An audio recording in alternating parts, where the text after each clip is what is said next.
Friends, family, fans of Back Nine Bets and the Steve Shermer experience in the house. We've got a good friend of mine that I've been on the show with over there at Sports Gambling Podcast Network, Sports Gambling Network, PGA.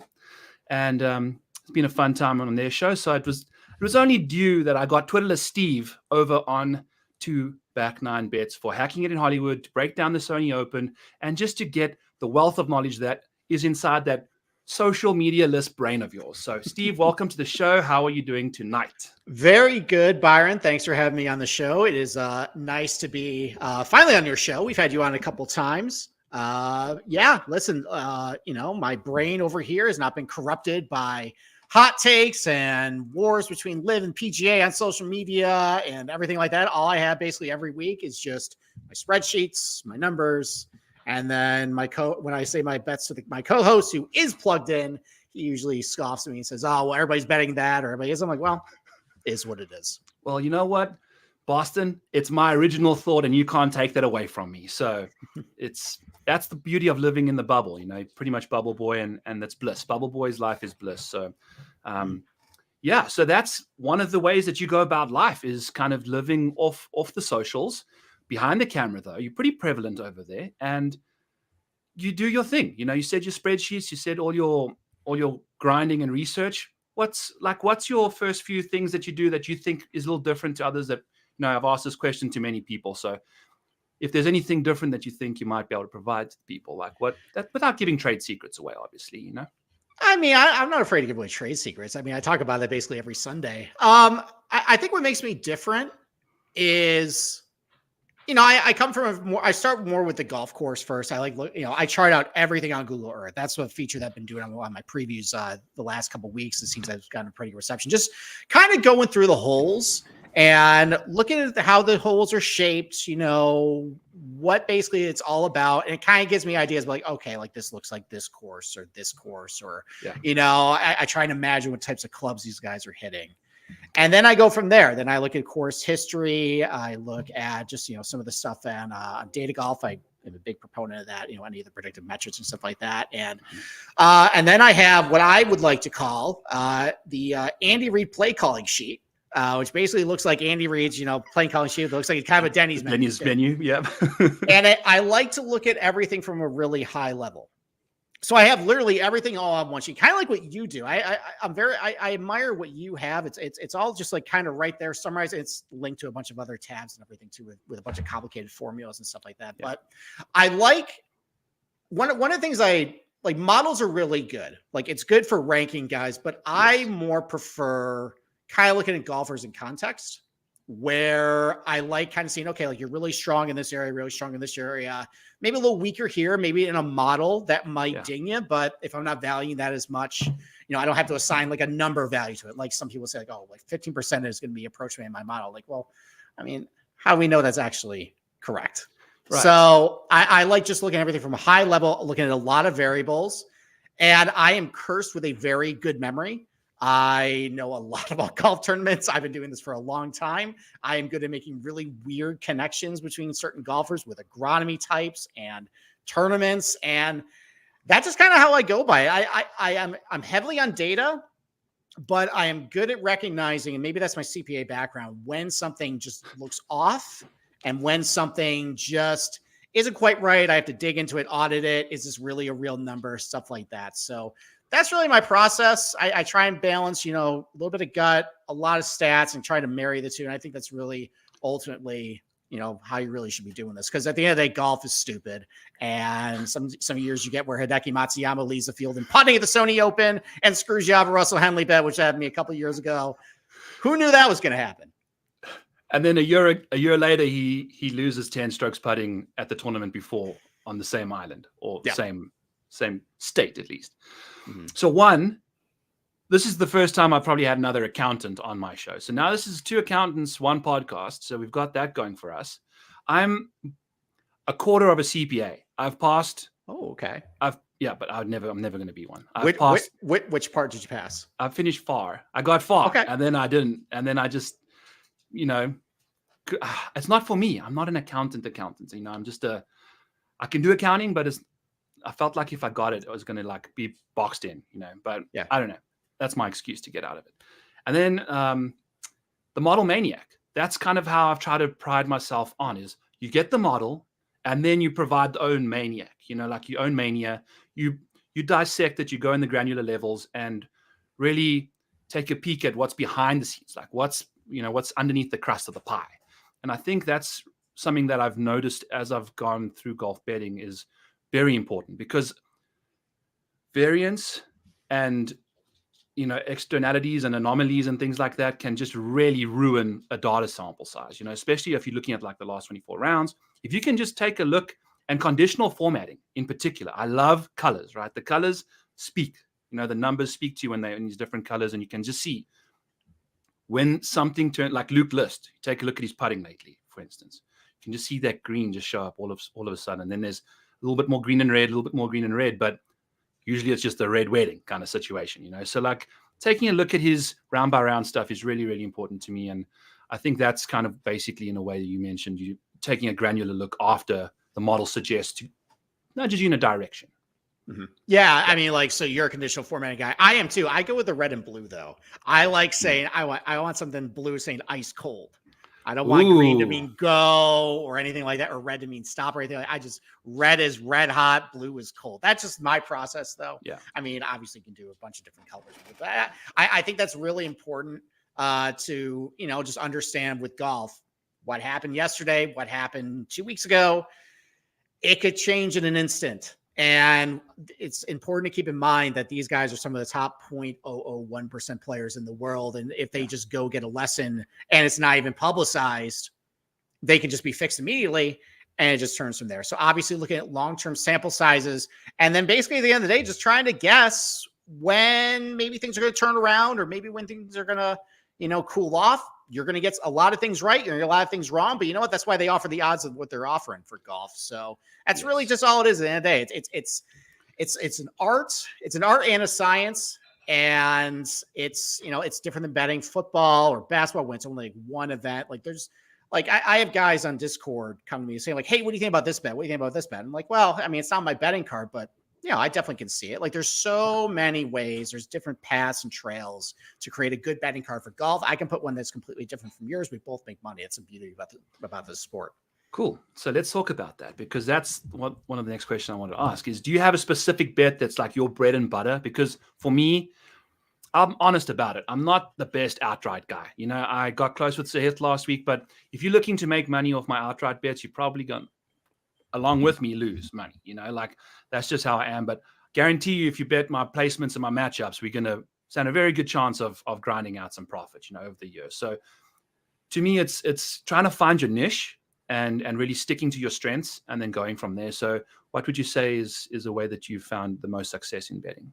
Oh, definitely positionals. Yeah. I always tell like when my co-host and I first started doing it, he was always just go big or go home. And what I've, taught him over the years is that like the positionals, they're boring. Like you're only paying plus 120, plus 180. Get it in, Cole is a little bit dead heat, but like just stuff like that. It doesn't look sexy. It's not going to get you, if I was on social media, it's not going to get you the retweets or the praise or the tout and everything like that. But over the long run, and most of my, process every single week is, trying to whittle down the field to see like, all right, who's going to be at positionals. With outrights, it kind of just is just like, all right, I kind of like this price. I also have accepted that we're not going to get very good pricing most of the time in outright betting. The books know it, especially with the split in golf where a lot of fields are just so top heavy. Books have figured out, and this week's actually kind of an exception we'll talk about, but books have kind of figured out, like, let's just cram everybody under 35, 30 to 1. And you guys figure it out from there. And, up until recently, most of those have been hitting. So it's been kind of boring. It's only been kind of recently we've seen a little more, outliers poke out. But yeah, it's definitely like you, positionals. I've given up on matchups though. Unlike I think you have. I've lost my touch.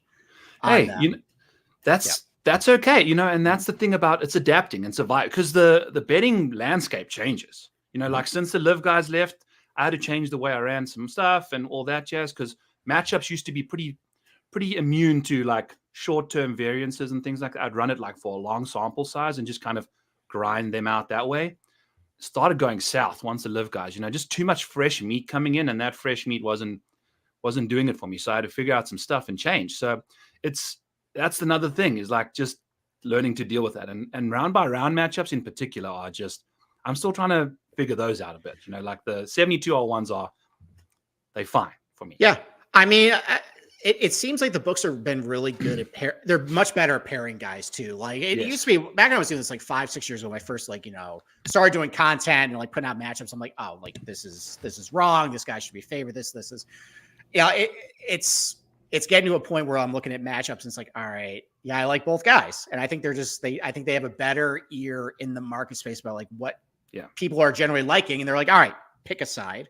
And I also noticed too, like your tricks of like, okay, like ride hot ball striking, fade putting, that for whatever reason, like in the round by round stuff, I used to make a killing with that. And that's just all I would do. And for whatever reason, it just seemed like anytime I would pick a guy like that, like he would just have another great putting day. Like, well, it's not even just flipping. Like it would be like, all right, a good putter had a bad putting day. All right, tomorrow it's gonna be fine. Nope. Bad putting day. All right. A guy who's a bad putter is going to, just subside. Nope. Another good putting. Just getting my butt kicked every single week. But I realized at that point, and it's also important to track with every week with what type of bets you're making. I was recognizing that I was just bleeding units every single week with matchups and just doing really well positionals. I said, you know what? I'll just put these aside, do the positionals. And it's been a little better since then. Perfect. Life lessons from Steve. I think that's a great way to go about it. Make sure you're tracking your bets, folks, because that is the way to be successful. You can see you might think you're doing well, but at the end of the day, the number's the number. And if you're losing units, you're losing units, right? So before we dive into the odds board here for the outrights, I bet Brendan Todd against Victor Hovland. Victor Hovland versus Brendan Todd over Brendan Todd. So at minus 205 or minus 200 for round 3. Because Todd was in the final group. I thought, okay, he's going to be nervous as balls, everything like that. Turns out I nailed the Todd side. Like he was like out of it. He did the walk and talk. The moment I knew he was doing the walk and talk, I knew his game wasn't going to be good. Because that's always in the back of your mind as well. You're not thinking about golf. Victor's crushing him, up by 3, going into 14, looking like he's going to make a nice solid birdie out the sand. Boom. Blades that bunker shot out of the bunker into the hazard and makes triple on that hole. And immediately that 3-shot lead is gone. And Brendan Todd landed up 3-putting 18 for us to win that bet by 1 stroke. It was the wildest matchup sweat I've ever had. And it was like everyone on Twitter was like riding it as well. And it was quite hilarious when Victor just like sculled one across it was airmailed. You saw that, Steve, right? Yeah, I did. I mean, Morikawa, I think it was either on 16 or 14. We did basically the same thing. He just scolded out of the bunker. I think it was 14. It might have been 14. Yeah, well, that last year's tournament was hazy because I was at the Giants-Eagles game and I was hammered off my ass. So I missed all the fun. But I saw the highlights after that. But in the back of my mind, like we've talked about Hovland, like, oh, he's just so improved with around the green game and it's fixed. And then he does that. It's like, well, are we back to square one? I know he fired his coach. Apparently he was big into that. It'll be interesting to see, I think, when I think we might see him in the Middle East next week, but when he comes back to the PGA Tour for the next elevated event, which would be Pebble, actually, it'll be interesting to see, where that is with his game. No, I think so too. And I think he's going to be okay. Like it takes a while for that. It doesn't just instantly happen. Like you get divorced and everything's good for a while. Then you feel single and happy. And then, I've never been divorced, but, just thinking theoretically, breakup. I've been broken up with many times. So that's basically, I guess, a good way to say it. But all right, let's dive into this oddball. We're going to play some back or 9. You're going to get presented with 2 options. I'm going to give them to you. And you're going to say, I'm backing one and saying 9 to the other. Doesn't matter if you've bet them or haven't. This is mainly just kind of to help others get a feel for the odds board, kind of figure out maybe they have a decision between those 2 guys that they want to make, and we can help out with that. I feel like it's a nice way to kind of just get a feel for where we're going here. Okay. So how about we start off with this one? 2 little pop guns. Go with Russell Henley and Brian Harman. Call it 20-1 across the board. I think Henley's looking 20. Harman, you can get a 22 out there, but let's just call it 20-1 both sides. Brian Harman, Russell Henley, back or 9. Well, am I speaking from professional experience or personal experience on this one? Because unfortunately, one of them I have history at this event. You can lean into whatever realm of experience you require for this. Okay, so let me go with the non-biased answer here. I mean, this golf course is basically made for a guy like Russell Henley, who is so good from between 150 and 200 yards and under 150 yards. I think 14 out of 18 shots are going to come from basically between 125 to 200 yards, and that is Henley's bread and butter. There obviously has very good course history here, great course history at some of the other pipsqueak golf courses like Harbor Town and Sea Island, TPC Southwind, and all those types of one. And, I mean, Brian Harmon, he did pretty well last week. I think he gained most of his strokes putting, though. So from non-biased standpoint, even though it's probably going to be very chalk this week, I'll back Russell Henley. But I was on, as I alluded to earlier, the wrong end of Russell Henley blowing a 5-shot lead on the back nine. And I also was on the wrong end of Russell Henley blowing, I think, a 54-hole 4-shot lead at Wyndham. At the Wyndham. As well. Yeah. So I cannot personally back Russell Henley in this spot. But if you don't have the scar tissue that I have, which, I'm guessing probably everybody does at this point, go with that. I would say go with Russell Henley for this tournament here. I agree with you. I think the course history, this is the second most correlatory course on the PGA Tour when it comes to course history predicting where people are going to be going in the future. And, you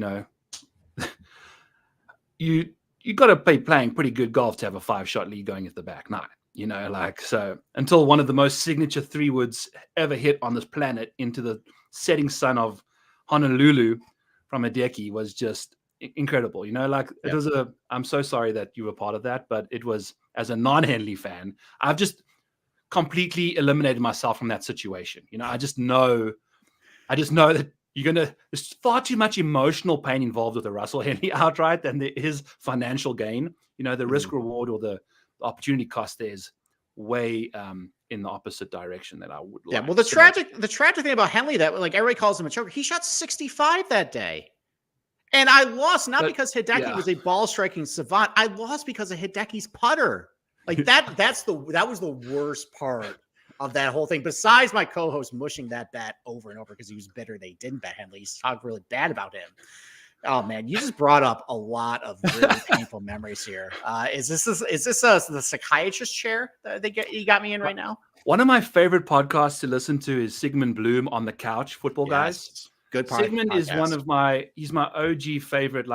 He's probably my biggest, call it outside of Joe Rogan, one of my biggest influences of how I try and structure my shows and be on the show, because it's about what you're doing and what you're presenting to people. But at the end of the day, it's a human listening to another human, and we're all human, and there's emotions involved, and I think Sigmund does such a great job at doing all of that stuff. So shout out Football Guys. Let's go from one emotional roller coaster to another.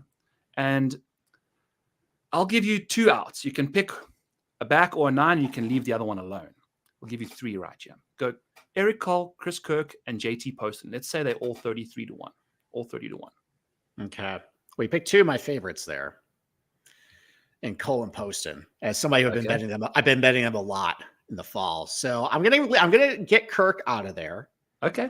Congratulations to him. There's been a lot of, even I have been hearing the buzz of back-to-back for Chris Kirk. And I get it, unflappable, temperament, came here third, I think, a couple of years ago to save his PGA Tour card. Obviously really good here in these type of golf courses, but maybe it's just people are clouded by, we've been having a lot of back-to-backs with, Victor Hovland and Lucas Glover, even Dean Burmester.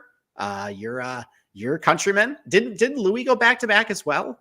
I think he won the SA Open and then the Mauritius maybe. Yeah. He definitely won the Mauritius. Whatever was before that, he won as well. Yeah, so it's just golf's had a lot of back to back. So maybe that is kind of clouding people going that direction. I don't think it's going to work out for people though. So for me, I guess I'm going to 9 Chris Kirk for that reason. And I guess if I have to pick between the 2, I'm going to back Eric Cole, even though the course history here wasn't that great last year, but I think he's a better player now. And you look at some of the other comp courses he's been really good at. And for me, it just is going to come down to, I just think the iron play with Eric Cole from under 150 and 152 yards just a little better than Poston's. Poston's been really good from that range, kind of subsided a little bit lately, but I think I'll back Eric Cole on this one. I agree. You know what? Actually, I don't. I'm lying to you. I'm busy saying stuff to you, like treating you like my wife. I'm in on Poston this week, and I'm out on Cole. And I think even after having Cole last week, I've come to the fact and the realization that, you know what? I'm going to just bet the guy top 5 or top 10 and make my money off him that way. And then not be stressed, because I don't think he just doesn't have it to me. You know, like, he's a fantastic golfer. You can be a brilliant golfer, but to be a PGA professional, you got to have a totally different situation, right? Like, you got to be able to close out. And he just seems like the way his game is, whenever it gets a little knee knockery, one of his biggest strengths being his, immaculate putting and short game, that kind of leaves him a little bit, like freaking 18. I don't know what he did before he got to the 18th green. I just saw him have a putt and miss it for freaking par. And that hurt a lot of people, like there was DFS lineups and stuff on the line. But I think JT Poston's proven he's won multiple times on the PGA Tour. I think his iron play is just so stellar right now, outside of last week. Had a bit of a roughie, but still played very well to get into the mix. So if you're thinking of Sedgefield, Harbortown, those kind of places, JT's typically played really well at those venues too. How would you compare Sedgefield to Waialae? I mean, I think it's a little more penal off the tee with Sedgefield, as far as like the difference between your score out of the rough versus in the fairway there. Yeah. I think the greens are a little slicker at Sedgefield. They're Donald Ross greens. These ones are a little more subtle. I think they're a lot bigger here too. But I mean, obviously the Bermuda comps, you're talking about golf courses where a certain skill set and type on the PGA Tour can actually have an edge there. I mean, like, listen, I also like GT Poston a lot this week. It was a tough call for me. Actually, I found a way to get both of my betting card anyway. So, you just asked me gun to my head at that point. So I have absolutely no qualms with you backing JT here. I give my rubber stamp of endorsement on that as well. I love it. I think he's primed. He's ready. He's peaking in that direction. He's put some really good results together lately too. So that's but both guys seem due. Yeah, seems like, based on what they did in the fall and the second half of the year, they seem due. And I kind of like these guys that came from a big boy event, and now everybody else has left, and they still going on to Sony. They kind of feel like that. The medium fish from the big pond now in like the medium fish in the smallish pond. Like I feel like I can give them just a little bit of confidence. And I know there are those trends about guys that have played at the Century Tournament champions have typically won the following week or whatever. But that's just because they're the best golfers, playing in that tournament. So I just borrowed that one a while ago. Let's go back to the top of the board, Steve, and let's do tea and crumpets, a tea and crumpets edition of Back on Nine. Talk about Matt Fitzpatrick or Tyrrell Hatton, both sitting at 18-1, 16-1, depending where you shop. Let's call it 18-1 is the best number out there for both of them.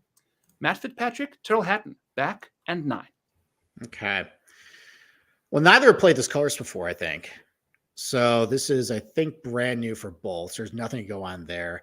I'm going to back Hatton. I'm going to 9 Fitzpatrick, and it's probably only because of the iron play for the most part. It's just a little stronger with Hatton, although there's a lot of bad data with Fitzpatrick for the injuries there. So some of the recent stuff is a little better, but it's a little bit of a tougher call. I remember with Hatton, I think the tiebreaker, obviously Fitzpatrick's done very well at Harbortown.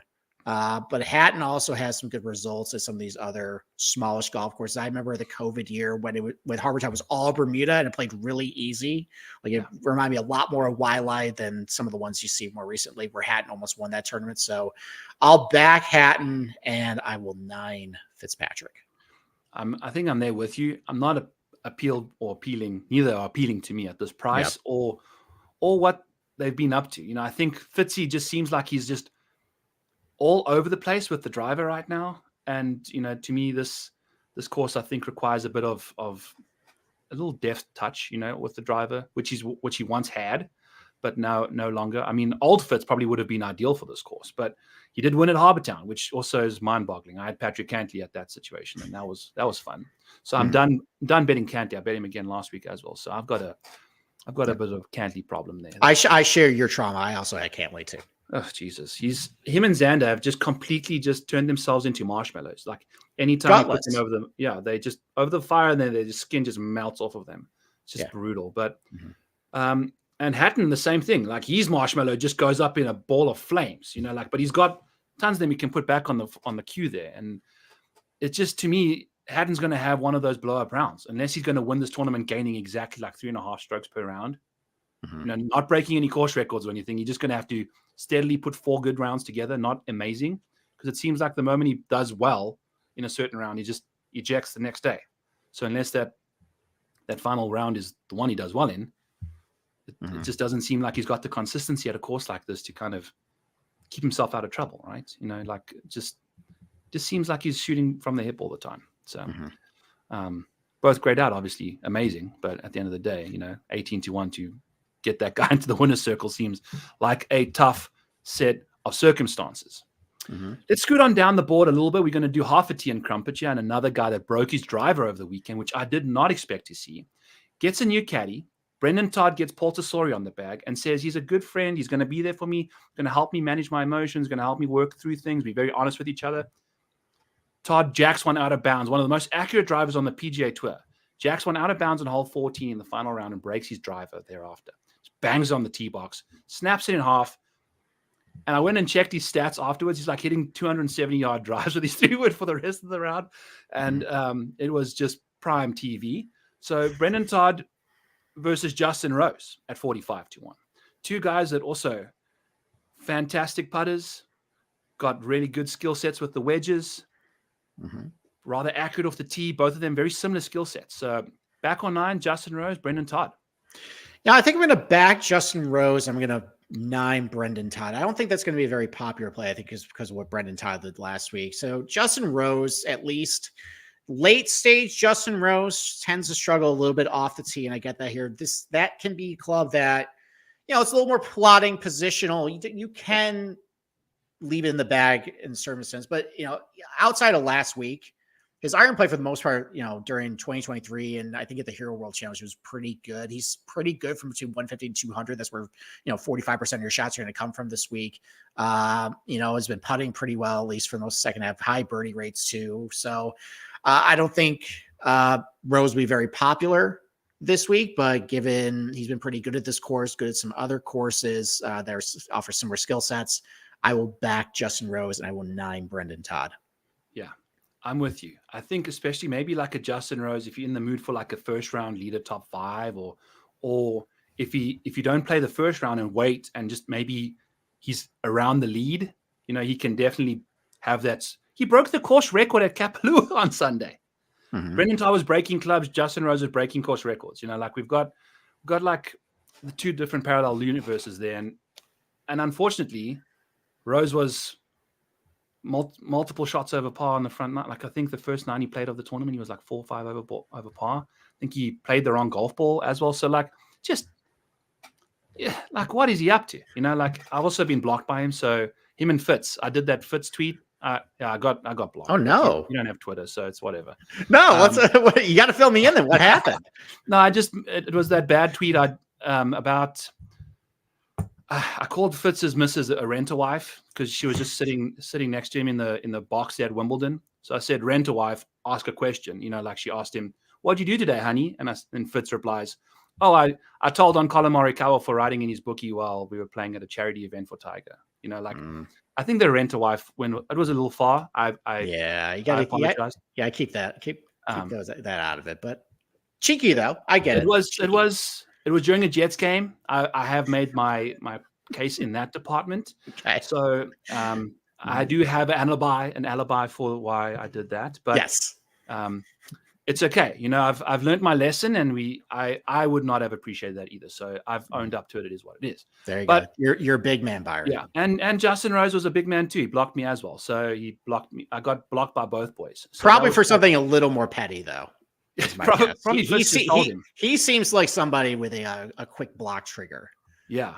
But he's even like, I don't know. He's been awesome. So we'll see what he can get up to. But neither of them really inspire me right now. Okay.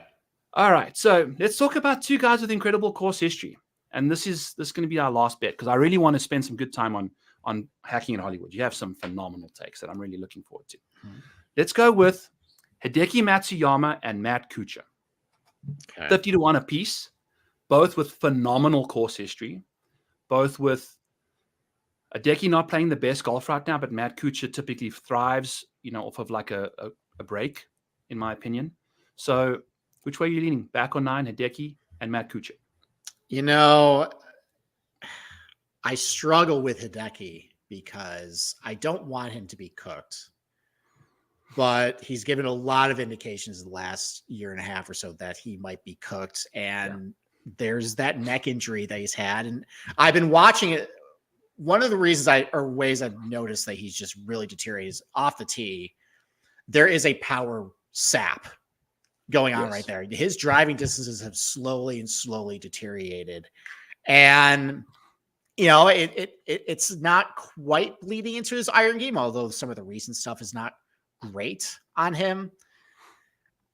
It's hard for me to back him even at, a favorable course history for him, which actually is mostly just supported by just his one win. The other results are kind of, man, I'll probably just go with Kuchar, just kind of the known commodity here. Still showed last fall that he still has some fight in him when he contended down in Mexico there. I think coming off a break here, the iron play still is pretty solid for him. He hit it pretty good in the fall. Obviously, really good around the green and good Bermuda putter too. Yeah. Knows his way around this course. I will take the boring, high floor Matt Kuchar over Hideki, who, look like maybe he just reverts back to his -9 strokes putting and can't lead the field like he did back in 2022. You do not have any PTSD talking about this tournament. No, whatsoever, I don't. So, no, I don't. Well, thank you, Steve. Thank you for those wonderful answers there on the Back on 9 segment of the show. We have got to get into the next one, which is hacking it in Hollywood. We debuted it with DB last week. We're going to cast our favorite golfers, or not our favorite golfers that we think would put a phenomenal twist or perfectly suit that role in the show that you chose, which is Breaking Bad. Mm-hmm. Almost said Breaking 100. I say that far too often. Breaking 100, Breaking Bad. And let's get into the first one. We're going to open up with one that we both... So I read yours after I chose mine. And when I opened it up this afternoon, Steve, I was dying. So let's get into it. Breaking Bad. Saul Goodman. We both chose Patrick Reed to represent Saul. And it was an absolute no-brainer. I'll let you lead the way with your reasoning. I mean, look, so it kind of also goes back. I also really like Better Call Saul as well. And with Patrick Reed, listen, he never had, it seemed like, he always seems like he's got a chip on his shoulder. He's always been discounted, always an underdog, just like Saul Goodman. He tried to get into the law firm. His brother kept pulling down, spoiler alert, by the way. And then he just eventually morphed from, a guy who just tried to do it the clean way. And he said, you know what? Screw it. I'm just going to cheat and steal my way to a good career. That's what Saul Goodman did. Obviously, he is very liberal, giving cease and desists and throwing lawsuits around and just cutting corners and just doing whatever he can to win, no matter what, no matter how ethical or unethical it is. So I think this is a very easy one. I'm glad you also chose Patrick Reed on this one. I think that is a very easy call. Oh, yeah. I mean, there's never been a bigger no-brainer when it came to casting things. And I think when you mentioned, in case we have lap flyovers or overlaps, let's try and do different. But I think it's fair to I wanted to do my own thing. I don't want to listen to who you said first. And it's just the fat fingers and just the blocking people on Twitter, like religiously and the lawsuits. Just, I mean, he doesn't care. It's just phenomenal comp.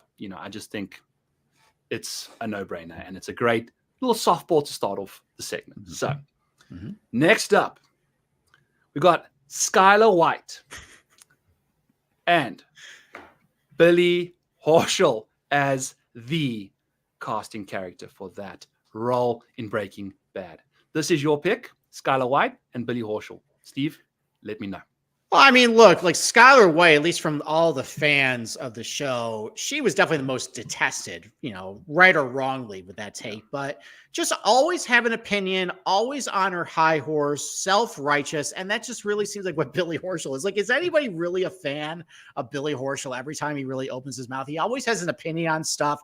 He always has to stick his thumb into things. But here's the thing, though. Skylar White also has a little bit of a dirty past too. Obviously she went and slept with her boss. She also helped him get out of fraud with the IRS. Yeah. And Billy Horschel, if you want to believe the rumors, entertained the live offers.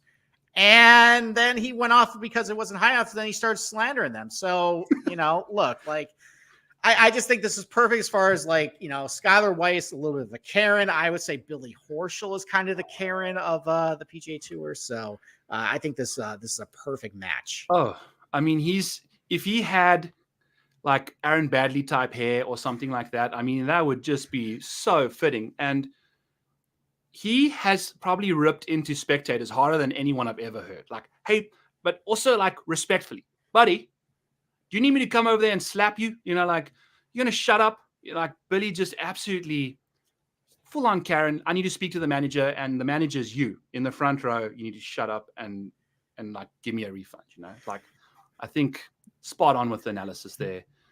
And obviously always never quite getting his way, right? Just like you mentioned. I think that's but I think he's due for a little bit of a bounce back. I think he's a bit of a sneaky play this week, by the way. I would agree. I would tend to agree.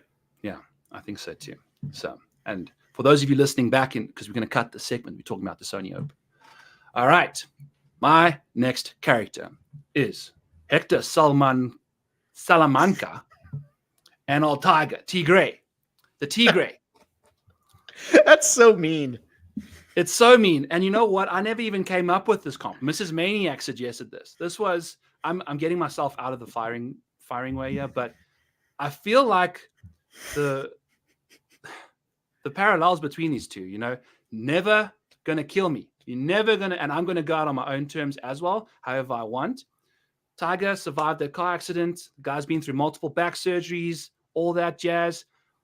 The OG of the tour, the OG of the Mexican cartel.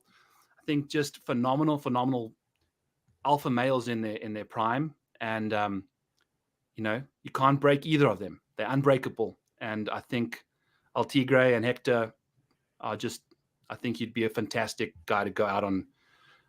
Epic scene, by the way. This is probably one of the most epic scenes of Breaking Bad, when he just dings that bell into an absolute, Oppenheimer situation. So anything you want to add to Hector and El Tigre? I mean, look, it's mean, but it's spot on. It definitely got a laugh out of me. Also, the only thing I want to say is with some of their backstories, both of them tend to have some problems with prescription drugs and the after effects of it. So I think that is a very, very good comp that you just did right there. Yes, sir. I think it's a good one, and it's unfortunately you got to cling on to one or two commonalities between guys, and recently the big cat's been a little under the weather, so to speak. So old Hector doing a solid though. They'll always come out on top or in pieces, which one or the other. You went next. Went with Walter White as Phil Mickelson as Walter White, and I think this is now the second time Phil showed up on the show. And something that I want to mention that I've just noticed in the last two sitting downs doing this. You're doing a TV series. There's villains. There's a lot of villains, right? And man, the amount of live guys that we've popped into this segment is quite funny. Like, there's been so many live characters that show up, and it just goes to show like the characters and the type of players that went over to live. It's really interesting. So Walter White, Phil Mickelson. Hit me, Steve. Well, I mean, look, both of them were before their fall, considered family men. Obviously, Phil, at the 1990 U.S. Open, you had Payne Stewart grip his face saying, you're going to be a father. Phil skipping the U.S. Open 2017 to be at his daughter's graduation. But both of them also ran into adversity at one point in their life. Walter White had the cancer. Phil started getting the gambling debts. They also have axes to grind. Walter White is bitter that he didn't. He sold his shares in the gray matter. Phil, maybe a little bitter that maybe Tiger Woods stole all of the valor and the attention spotlight off of him during his career. And they decided to get what was theirs. So Walter White ended up going to the meth business for reasons that he just said were for his family. Phil, turned to the dark side away from the PGA Tour, started undermining them, getting lawyers involved in crafting, corporation, agreements and everything like that. And he was claiming I'm doing it for the good of the game and for the future. But at the end of the series, when Walter White, and spoiler alert, is asked by Skyler, why he did it, he admits that he did it because he enjoyed it. And Phil, if you just asked him why he did it, he said, I did it for the money. And that's really all it is. Both of them went into their evil ways I think they thought they were truthful to themselves, but once they got down to brass tacks and admitted why they did it, I think both of them are definitely parallels as far as their character type and their overall arc. Dude, the ultimate villain. I mean, Phil, right? I mean, he's just there. And the money parallels. I mentioned last week that Phil was Michael Scott because of just the reckless abandon with finances. But I feel like it's a different situation with Walter, whereas he's really grinding to get it there, and the live situation, obviously, wonderful meth comp. It's a fantastic way to go about it. Mm-hmm. I am having a nightmare trying to find these things underneath everything. But speaking about the meth and speaking about, I'm going to go back to you again, because this has to come up, and this was the one that had me in absolute freaking stitches when I read it, and it is the meth casted by Jordan Spieth. He's the drug. He's the blue crystal that just ruins our lives and makes us feel invincible at times. Jordan Spieth, give me the meth. I mean, just thinking about Jordan Spieth, he's completely all over the place. He can follow up a double bogey with an eagle the next hole. You saw that crazy scorecard he had on the Hero World Challenge. And I would say just watching Jordan Spieth, if you're a fan of him, just the roller coaster ride that he presents every single hole, shot to shot, it probably is the equivalent of being on meth. I've never been on meth, but I would imagine just the way that Jordan Spieth plays golf is probably exactly like that. So I think he would be the perfect character and embodiment of crystal methamphetamines for this show. The highest of highs, the lowest of lows. And I mean, if you could put a little bit of meth in that plug lie that he had on the 16th hole, I mean, that would just be the perfect way to go out. And it's his thing. It's his DNA now. And that's what he's even as a dad, you'd expect that his life would have kind of simmered down a little bit. He's got that dad strength, but he's still popping meth down in the basement when he gets a gap. So an ultimate drug and honestly one of the funniest things I've ever seen when I read that out loud. So that was a great comp. It's not a player, but he is the crystal that we all desire. My next guy was Mike. I'm not even going to try and attempt to say his last name. I'll let you do that. Ehrmantraut. Ehrmantraut. Yes. Well, that's a lot easier to say than it read, like we've just discussed prior to this. But anyway, we'll go with Mike E. and Brooksy. Both, especially like Brooks in particular, when he's behind the mic in the interview room, he just seems like, like you're going to ask me that question. You're going to really go there. Is that what you really want to do? I feel like Mike's always having to just figure out stuff for Walter whenever it's like, it's just always grumpy, always having to fix stuff, always like moping around in a way. And then when it comes to clutch moments, I mean, these are the two most clutch people I think I'd ever leave my life on, like Brooksy in the majors and Mike, whenever you've got yourself a a threat level midnight situation in a way. You know, like I think they can get you out of any jam at any given time in the biggest and darkest, deepest of holes. And I think that's just the way I see them two kind of comping out. Mm-hmm.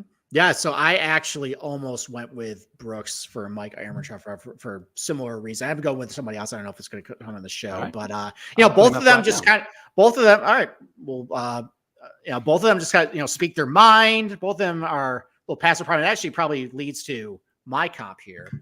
So coming along similar vein as you with Dustin. Listen, Mike is past his prime.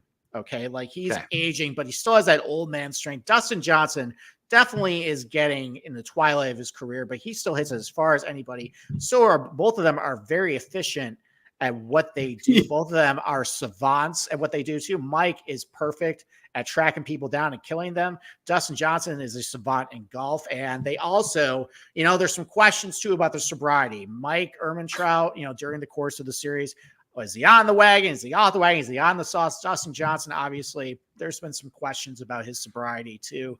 So, but the Brooks comp, that was right at the top of my mind. I am switching at the last minute to DJ. It was a last minute call with his agent to get him in there. A really good callback audition, and that he secured the role of Mike in this exercise. No, I think the personality in particular is definitely more spot on. DJ's way more relaxed and way more like grandpa mode than Brooks is.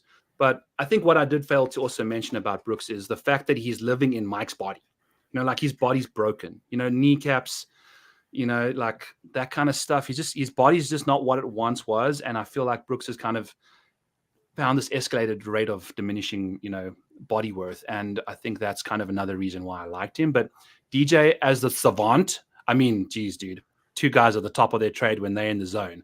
Talk about just getting and handling business. I think they both, DJ, But funnily enough, I mentioned him with the beans last week, so I guess there's a bit of a different. He's a multiple personality individual. So, Jesse Pinkman hasn't showed up on the show, and I felt like my fellow South African / Slovakian brother Rory Sabatini, another Moses Maniac submission. We were walking around the John Deere and we watched him miss a putt, and he took his glove off and he clenched his fist and ripped it off. Like just ripped this glove in complete tatters. He's always the kind of guy that if there is someone that I think brought a gun onto the golf course, it would be Rory. I feel like, wasn't he the one that was like walking way ahead of everyone when I think, was it Sergio was taking too long to play or something like he's always a feisty character. He always feels like the world's against him. He always feels like he deserves better and just never quite gets it. But at the end, Jesse Pinkman lands up with a silver medal at the Olympics. And, things are just all good and well after it seemed like it was never going to work out. Mm-hmm. So that's my comp for Jesse. I struggled. I actually could not come up with a comp, and I'm glad you did, because Jesse ended up being the moral compass of the show. And to be perfectly honest, I don't think there's many moral compasses in golf right now based on some of the antics and, some of the beliefs of what the players are entitled to. But I love, that's a great case for Rory Sabatini as Jesse Pinkman. You're right. Both of them do have some temperament issues. I think you made a great case right there. Yeah. Serious. The temperament is definitely the way to go. And they do like themselves some hard metal as well. So next up, we'd had a bit of Gustavo Fring overlap, and I'll let you go first. And this was another great one. I was laughing so hard at this. Gustavo Fring as Yasser, the live man. I'll let you lead us down that road. Well, I mean, look, both of them are secretly pulling the strings at their, current, in golf. Gus Fring was pulling the strings in the crystal meth business. Yasser, I firmly believe that they are playing chess versus the PGA Tour is playing checkers at this point. And as soon as that framework agreement got signed, the PGA Tour went out and said, "Oh, we got this. We're still in control." Kind of like the Salamancas, and Yasser's in the background saying, okay, well, we have first right of refusal and I'm the chairman of the board. And oh, you're actually going to, screw me? Okay, I'm going to take John Rahm. And Gus Fring is ruthless. Yasser is ruthless. He works for a very ruthless regime as well. And both of them will, do whatever they can in a subtle manner to get what they want and gain the most power through. And they're both very smart. So I think based on the calculating measures of Yasser and the Pith throughout this entire process, and all the calculating, moves that Gus Fring did up until his ultimate demise, I thought that was a perfect comp for him. Perfect. I mean, talk about an OG maestro puppeteer. I mean, just pulling strings that people can't even see, and making you think that the strings they are pulling are the ones that you think you got complete sight of, and I think Gus he was one of my favorite characters in the show for sure. He was us CPAs / one quarter of us can really appreciate how he just was so analytical and just so like measured in every single way he went about it. And if you take a look at this guy, there's no way you're going to think like the stuff that he got up to, the laundromat, all that. I mean, hilarious, eh? The laundromat being the laundry thing. So, yeah. All right. So my Gus was Patrick Cantley. It's just, if you think about who they are, just run-of-the-mill individuals, both just boring. I think that's just Patrick Cantley to a T, like he never, ever moves the needle outside of triggering us when we're just watching him waddle over a putt all the time. And he's in it for the long game. I think Cantley's just grinding it out. He's always trying to make the best financial decision with his like sponsors and the no hat and kind of getting paid for Ryder Cup rumors and things like that. When Gus trying to cook the most premium meth, man, and trying to really run every other rival out of town and just absolutely have a monopoly of the market. And I feel like if Patrick Cantley could ever attain full control of the PGA Tour, which we've also rumored that he was pulling the strings from behind the scenes in the board meetings and things, Patrick Cantley kind of is the fried chicken distributor of the PGA Tour, in my opinion. So I think I definitely obviously think that yours was a much better situation. I do. Which one was? Well, I consider Cantley as well, because you're right. He is kind of pulling the strings and working his way up the chain of command through, I would guess, probably very subtle ways of doing it, kind of like how Gus Fring did that. So I consider it as well. It's completely reasonable what the choice you made here. It's definitely a solid one. Yeah, thank you. I appreciate that. The final one before we get out of here, old Hank Schrader and Rory McIlroy. This is so fitting, and it's a bit of a morbid ending to the show, but hit me with it. Well, look, I mean, so Hank Schrader was, the good guy. He was the good cop. He was fighting meth. And Rory McIlroy was the good guy in golf. He was fighting the combatant evil that live golf was bringing upon the professional world. But what both of them didn't realize is that the one thing that we're both fighting, was the ones closest to them. Hank obviously didn't know it, but he was fighting his brother-in-law. Rory McIlroy was fighting Jay Monahan, secretly having talks with the Piff and then sending Rory out there to basically take all the bullets. And unfortunately for both, at the end of the day, with Hank, he met his demise in the desert after thinking he had won. And, and Rory, obviously, you get that phone call on June 6th when all the momentum was in the PGA Tour. He gets a phone call saying, we're actually going to go this way. And both of them, as soon as they've realized they've lost, Hank Schrader, went to, Wells and said, you're so stupid to realize that he made his decision 5 seconds ago. He basically says, do it. And fortunately, that was what happened. Rory, the day after when he went to the RBC Canadian Open, it looked defeated. He knew he lost. And both of them got done dirty by the people that he thought were the closest to him. And I think both met an unfortunate end. And I think that is probably the most fitting way that Rory McIlroy could get casted in the Breaking Bad remake, is if he's Hank Schrader. This hits home so hard, Steve. This hits home so hard, man. Like it's a perfect role. You've laid it out perfectly well then. just trying to be good, just trying to do the best for the world, right? And at the end of the day, just got to take a dump on, right? So, the times. But I'm excited to see what Rory can get up to with what he's going to be doing without this pressure around him now, and maybe he can win a major for the first time in a decade. So, I know. Steve, let the people know. Where can they find you? What's going on this week? Tell the people. Well, you can find me over at the sportsgamblingpodcast.com with my golf columns. They are free every single week, not behind a paywall. I put out my preview columns usually every Monday or Sunday or Monday. Now that I got young kids, it's getting a little harder to find time, but usually by Monday morning, they will be up. I will do a preview show, which is essentially just a video and audio book on my my long form essays on each course preview that I do. And then I'll get back on the mics on Tuesday doing my betting show with Boston Capper on the Golf Gambling Podcast. We also been doing an NFL show to pretty good success on Thursdays. We've been doing I've been hitting about 58% this year. Hey. Not too highs, but I've been going like 3-2 every single week, and that makes you money at the end of the day. So when doing that, we'll be doing that all the way through the Super Bowl, and then it'll just be all golf through whenever this silly sport ends. So thank you very much, Byron, for having me on. It was a pleasure. It was a lot of fun, and good luck with your bets this week at the Sony Open. Thank you so much, my friend. And as always, the show is brought to you by rotoballer.com. I'll be doing the PGA Rotoballer show with Spencer here in an hour's time, jumping on with Joe Idoni on preferred lines. So we're kind of having to jump in and out here real quick. And thank you to all for following. Don't hit the like button. Hit the like button on the way out. And we'll catch you guys later. Cheers.